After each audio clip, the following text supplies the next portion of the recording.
Hello. So today I'm standing here at the Royal Garden um, in Warsaw, uh, Poland, and right behind me, it's a uh, it's a very iconic building.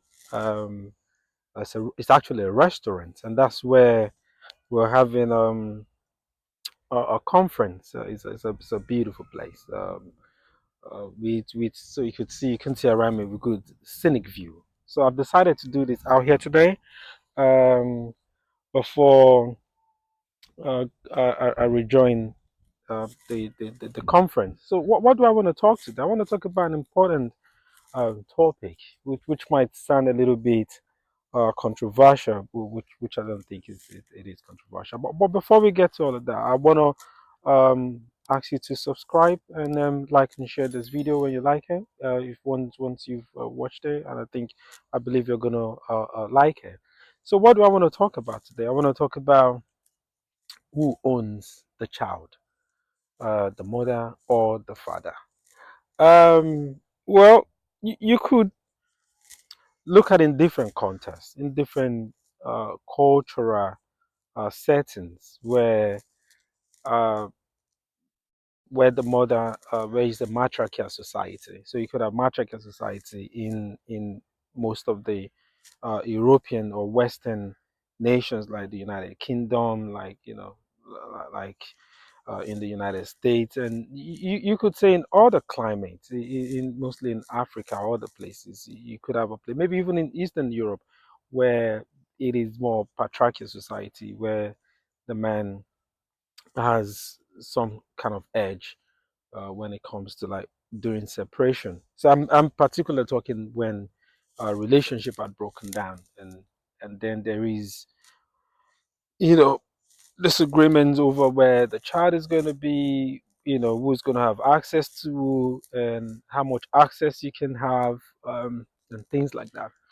So, but there are some places too, maybe in Ghana as well. I think it is a matriarchal society where a woman has. So there are places where one's relationship is broken up. Let's say in Nigeria, for instance, that I'm more aware of, in many of the societies there, once the relationship breaks down, uh, the child naturally goes to the father, and the mother is left out.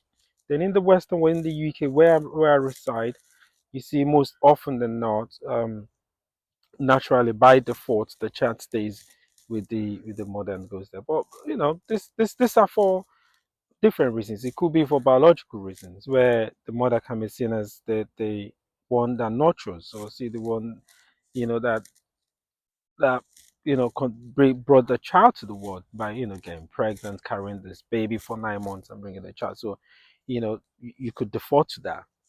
And then in those society, the man, so however you say it, it looks like it's the more traditional division or polemic, where the man is seen as providing, and the mother is seen more as the one that is a caregiver, where the child stays.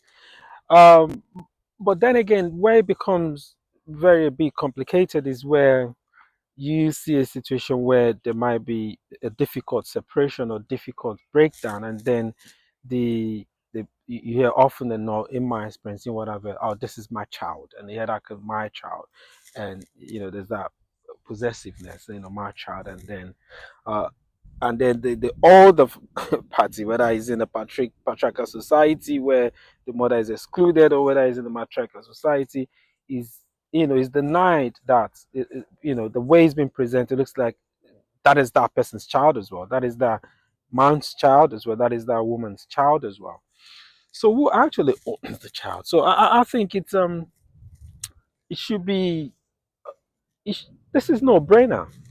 A child is conceived by the actions of a man and a woman. It takes two to make the child. So I think it is unfair for the child for that to be even a conversation. And I think the society should move forward, should move, should progress to the point. We've progressed so far.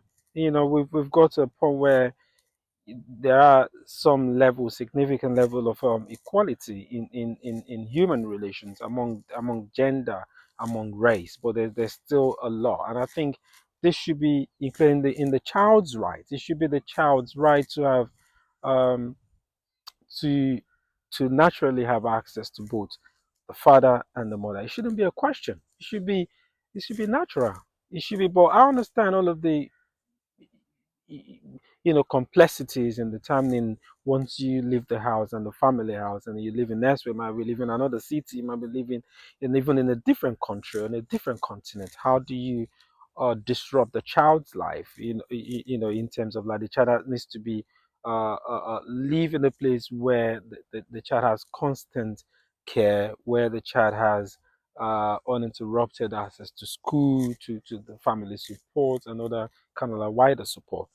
But I think in most cases, one party where, in a case where, let's say in England, for instance, or in the most Western world instance, where the mother might be favored, we could see where someone can deliberately manipulate our system and say, you can't see this child because, and then use that as a weapon against other parents.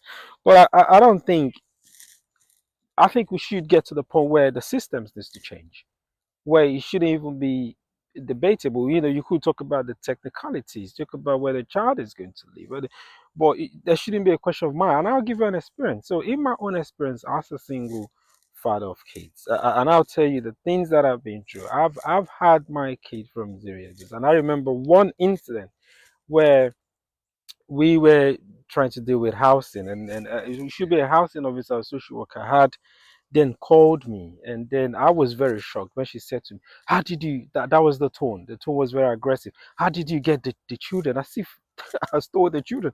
And I'm like, what do you mean? I'm the dad.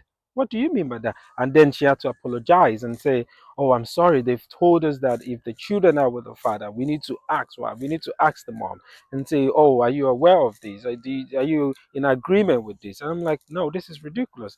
And I've asked my friends that are social workers, they say, oh, there's no such law. But then again, you see, I've also dealt with social workers where there is no problem. You've been taking care of these kids, but they suddenly create a problem like, oh, we need to put some level of safeguarding. We need to put some kind of like monitor. And I've resisted. I'm like, no, no, can I speak to your manager? And the last time I spoke to them, I say, you have limited resources. You have families where there's domestic abuse.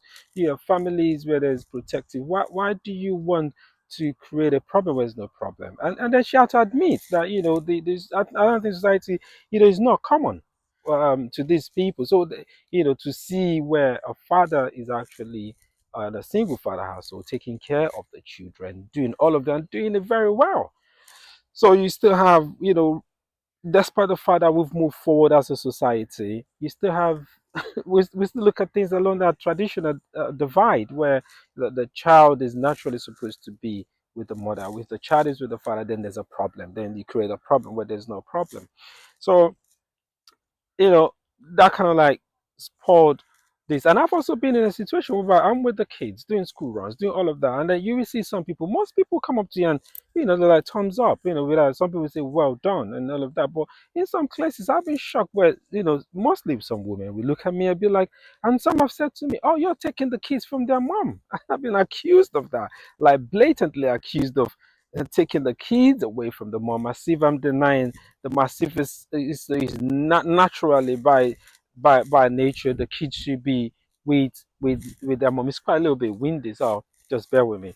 um so this got me thinking and say we need to change how we perceive things. We need to change how we see these things as a people moving forward. So today I want to speak directly to the authorities, to the social workers, to the court systems, to those that are policymakers that didn't, we should come together as a society and begin to change the narrative. But by and large, I think the child's rights should be central.